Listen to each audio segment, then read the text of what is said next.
Fala galera, tudo tranquilo? Bom pessoal, na aula passada a gente estudou um pouquinho sobre os receptores elétricos, né? E eu disse que um dos receptores elétricos são os motores. E hoje, pessoal, eu quero dar essa aula especificamente sobre o funcionamento dos motores elétricos. Porque basicamente são receptores que a gente usa bastante, então é extremamente interessante entender melhor o funcionamento dos motores, tá beleza? Então, primeiro, pessoal, vamos lembrar que o motor ele é constituído dessa forma aqui, ó. Ele é constituído do mesmo jeito que um gerador. A diferença é que, ao invés de eu girar ele com a minha mão para ele produzir a energia elétrica, eu faço a corrente passar por ele para ele converter essa energia elétrica em energia mecânica. Então, ele é construído da mesma forma que um gerador. Ou seja, você tem um conjunto de ímãs, e dentro desses ímãs você coloca aqui uma bobina que está livre para girar aqui. Então você prende aqui no eixo, né? E essa bobina, que é um conjunto de espiras enroladas aqui nesse eixo ferromagnético aqui. Então você tem um conjunto de fios enrolados aqui. E o que acontece é que essa bobina, que é constituída por esse conjunto de espiras, quando você liga ele num gerador, essas espiras, ou a bobina, começa a ser percorrida por uma corrente elétrica aqui. Então você vai ter a corrente elétrica aqui circulando, e a gente já sabe que quando você tem corrente elétrica num campo magnético, esse fio percorrido por uma corrente elétrica vai ficar submetido a uma força magnética.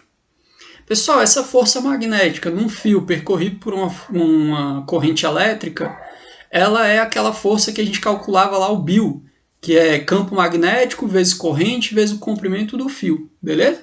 Essa força magnética lá do Bill é a força que faz com que esse motor comece a girar quando a bobina está ligada lá no gerador. Então ligou no gerador, passou corrente elétrica, surge uma força magnética que faz essa bobina entrar em rotação. E aí a gente vai estar produzindo, vai estar transformando aqui a energia elétrica em energia mecânica, que é a energia de rotação da bobina, beleza? Então é um princípio bem tranquilo, ou seja, é o funcionamento exatamente contrário do gerador elétrico que a gente estudou anteriormente, tá joia? Bom, agora a gente tem que analisar um pouquinho melhor isso aqui, porque o que acontece? Quando esse cara aqui está girando devido a essa força magnética na corrente elétrica no fio, né? A gente tem também uma redução na corrente elétrica. A gente já viu que essa redução na corrente elétrica do circuito ela ocorre devido à força contra-eletromotriz. No caso dos motores, pessoal, essa força contra-eletromotriz ela ocorre devido a esse fato aqui, olha só. Eu peguei aqui uma espira só, que constitui o nosso motor, por exemplo, e vamos supor que essa espira está girando assim, ou seja, essa parte aqui está entrando na tela e a parte de baixo está saindo da tela. Então ela está girando dessa maneira. E o que acontece é que os portadores de carga, isso aqui é um fio, né, pessoal? Então é cheio de elétron livre aqui. Então esses portadores de carga que estão presos ao fio, quando eles estão girando ali dentro do campo magnético, surge uma força magnética, uma outra força magnética, nesses portadores de carga. Essa força magnética, devido ao movimento de rotação, então, galera, importante, essa segunda força magnética ela só aparece quando o motor já está girando. Aí os portadores de carga estão se movendo perpendicularmente a esse campo magnético, e aí nesses elétrons, nesses portadores de carga, você tem uma outra força magnética que se opõe à força elétrica que está produzindo a corrente elétrica aqui dentro do fio. Então vamos lembrar, né? A corrente elétrica ela surge graças à força elétrica nos elétrons livres desse fio, fazendo esses elétrons livres fluírem, e aí você tem a corrente. Né? O movimento ordenado dos elétrons livres ou dos portadores de carga constitui a corrente elétrica. E aí, quando esse cara está girando, surge, oposta a essa força elétrica, uma força magnética nesses mesmos elétrons. Isso faz com que o movimento dos elétrons ali dentro desse fio, o fluxo do elétron, né, passando ali, seja reduzido. E aí você tem a redução da corrente elétrica. Beleza? Então é por esse motivo que aparece no motor o que a gente chama de força contra-eletromotriz. O que é a força contra-eletromotriz? A força contra-eletromotriz ela é uma interpretação energética dessa ideia. O que essa força magnética está fazendo? Ela está retirando um pouco de energia elétrica desses elétrons. Então, dessa forma, é como se ela estivesse retirando essa energia elétrica e convertendo. Ela indica para a gente a energia que está sendo convertida em energia mecânica. E essa taxa de energia elétrica que está sendo convertida em energia mecânica, nós já vimos na aula passada que está associada com a força contra-eletromotriz. Beleza? Então, a força contra-eletromotriz ela é uma consequência dessa força magnética que atua nos elétrons livres que estão girando junto com o motor. Ou seja, no caso dos motores elétricos, pessoal, a gente só tem força contra-eletromotriz se o motor estiver girando.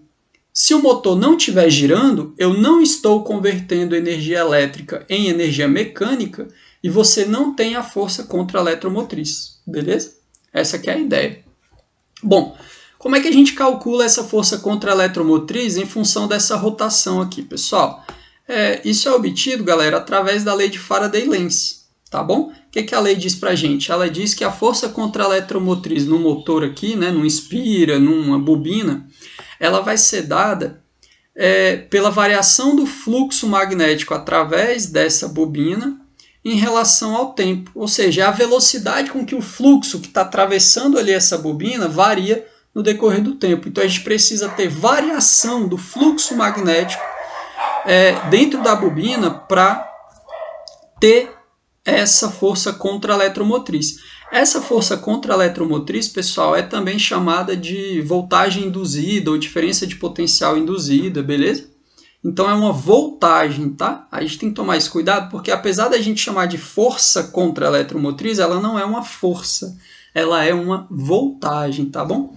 Então, o que é esse fluxo aqui, pessoal? O fluxo magnético que atravessa essa bobina, a gente pode dizer que é meio que uma grandeza que indica o número de linhas de campo que estão atravessando a bobina. Então, imagina que você tem aqui a bobina, beleza? Quando ela está ali perpendicular ao campo magnético, as linhas de campo estão passando dentro dela. Quanto maior esse número de linhas de campo magnético que passam dentro dela, maior é o fluxo magnético através dela, beleza? Então, se a gente imaginar um campo magnético assim, você pensa que é a bobina, e um campo magnético nessa direção, se estiver perpendicular, todas as linhas possíveis estão passando ali dentro. Se eu giro essa bobina e deixo a bobina aqui paralela ao campo magnético, as linhas de campo não passam dentro da bobina. E aí o fluxo é zero, o fluxo é nulo. Beleza? Então, por exemplo, quando a gente está girando a bobina, a gente está variando esse fluxo magnético através da bobina. Ora você vai ter linhas de campo passando ali dentro, à medida que ela gira, essas linhas de campo que passam ali dentro vão diminuindo, até chegar a zero e depois começam a passar de novo. Então, quando você gira a bobina, você tem uma mudança no fluxo magnético aqui, beleza? Essa aqui é a ideia. Então, a gente tem isso. ΔΦ é a variação do fluxo magnético através da bobina. E o que a gente percebe, galera? Isso é muito legal. Se a bobina não estiver girando, não tem variação de fluxo magnético, não tem força contra-eletromotriz. O que isso vai fazer? Isso vai fazer com que a corrente elétrica no circuito e na bobina seja maior. Por quê? Porque a energia elétrica não está sendo convertida em energia mecânica. Então, toda a energia elétrica vai ser convertida em energia térmica, na resistência interna desse motor, que é a resistência da própria bobina. E aí o que vai acontecer é que se essa corrente elétrica aumenta, essa bobina começa a esquentar demais, ou seja, toda a energia elétrica está sendo convertida em energia térmica nesse motor. Então, ao invés dele girar, ele só esquenta. E aí você pode produzir um superaquecimento no motor e ele pode queimar. Então, quando você tem um motor elétrico e você trava ele, ou você dificulta a rotação dele, ou seja, faz com que ele fique girando muito devagar, A força contra-eletromotriz induzida aqui, a força contra-eletromotriz, ela é ou nula ou muito pequena. E aí, ao invés desse cara girar, ele vai esquentar. E aí ele pode superaquecer e pode queimar. Pessoal, isso é muito comum. Quando que isso pode acontecer, por exemplo? Se você tem uma máquina de lavar roupa e você coloca muita roupa ali dentro, mais do que o recomendado, ali fica muito pesado. Então, o que acontece? A força eletromotriz induzida ali, ou seja, a energia que está sendo convertida em energia mecânica não consegue produzir a rotação necessária porque o sistema está muito pesado. E ele não consegue produzir a velocidade de rotação adequada. E aí você tem uma queda na força eletromotriz induzida porque a máquina está girando muito devagar, porque está muito pesada. E aí essa máquina pode sobreaquecer e queimar. Isso também acontece com o liquidificador, quando você tenta bater uma massa muito pesada. E com todo o aparelho elétrico, todo o motor elétrico que você ou impede ele de girar, ou por algum motivo faz com que ele gire muito devagar, ele vai superaquecer. E se ficar muito tempo nessa condição, ele vai queimar. Beleza? Essa que é a ideia aí.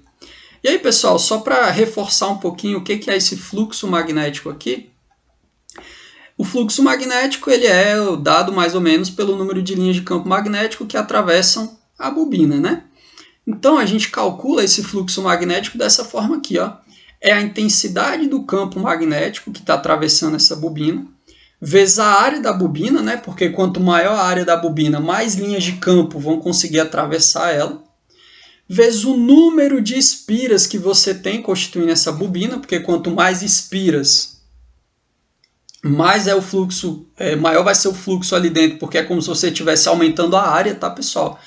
Porque se eu tenho uma espira e eu coloco outra do lado, constituindo a bobina, né? Vamos lembrar que uma bobina ela é constituída por um conjunto de espiras. Então, se eu coloco um aqui do lado, é como se eu tivesse uma área dobrada. Por isso que o número de espiras aqui contribui também. Vezes o cosseno desse ângulo θ, pessoal, e esse ângulo θ aqui, ó, ele é o ângulo entre o campo magnético e um vetor perpendicular à área da bobina. O que isso quer dizer? Que vetor é esse? Imagine que está aqui a bobina. Está aqui a área dela. O que é um vetor perpendicular à área? É esse vetor aqui. Beleza? Então, o ângulo é entre esse vetorzinho e o campo magnético. Então, se a espira está perpendicular ao campo magnético, o campo e o vetor estão paralelos, quer dizer que o ângulo vai ser zero. Se a espira estiver perpendicular ao campo magnético, esse vetor está perpendicular. Desculpa. Se a espira estiver paralela ao campo magnético, esse vetor está perpendicular ao campo magnético, e aí o ângulo é de 90 graus, e aí você não tem fluxo, porque cosseno de 90 é zero, beleza? Então, esse ângulo θ é o ângulo entre o vetor campo magnético e um vetor perpendicular à área da espira. Então, você está a espira aqui, o vetor está para cá. Se a espira está assim, o vetor está assim, e assim por diante, beleza? A unidade, pessoal, do fluxo magnético aqui, ó, número de espiras não tem unidade, cosseno também não tem unidade. Então, vai ser a unidade de campo magnético, que é o Tesla, e a unidade de área, que é metro quadrado. Então, é Tesla vezes metro quadrado. Essa unidade recebeu o nome de Weber, beleza? Então, Tesla vezes metro quadrado é a unidade Weber, que a gente simboliza com W maiúsculo e B minúsculo, e é a unidade de medida de fluxo magnético através de determinado objeto ou de determinada bobina, no nosso caso. Tá joia? Pessoal, com essa ideia, a gente consegue agora resolver um exemplo aqui. Olha esse exemplo. Considere que o motor de um liquidificador é composto de uma bobina quadrada, formada por 100 espiras, de 3 centímetros de lado cada uma, envolta por um ímã que produz um campo magnético uniforme de 100 teslas. Quando o aparelho é conectado a um gerador de 220 volts, de resistência 5 ohms, a bobina de resistência elétrica 35 ohms é atravessada por uma corrente de intensidade constante. Se a cada 0,0 segundos o fluxo magnético através da bobina varia uniformemente de um valor máximo até zero, calcule a DDP induzida, que é a força contra-eletromotriz, tá? calcule a DDP induzida média no motor e a intensidade média de corrente elétrica no circuito. Então, galera, olha só. Ele está dizendo que eu tenho aqui uma bobina quadrada e o fluxo magnético através dessa bobina vai de um valor máximo até zero, em um intervalo de tempo de 0,05 segundos. Então, para eu descobrir a DDP induzida, que é a força contra-eletromotriz, basta primeiro eu calcular os fluxos. Qual vai ser o fluxo máximo? Como eu disse, o fluxo ele é máximo quando o ângulo θ é 0 graus. O que isso quer dizer? Quer dizer que a área da espira está perpendicular ao campo magnético. Então, o vetor perpendicular a ela e o campo magnético são paralelos aqui, estão no mesmo sentido. O ângulo entre eles é 0 graus, tá bom? Então, o fluxo ele é máximo quando o ângulo é de 0 graus. O cosseno de 0 graus vale 1. Então, nós vamos ter o fluxo máximo da seguinte maneira. O campo magnético é de 100 teslas.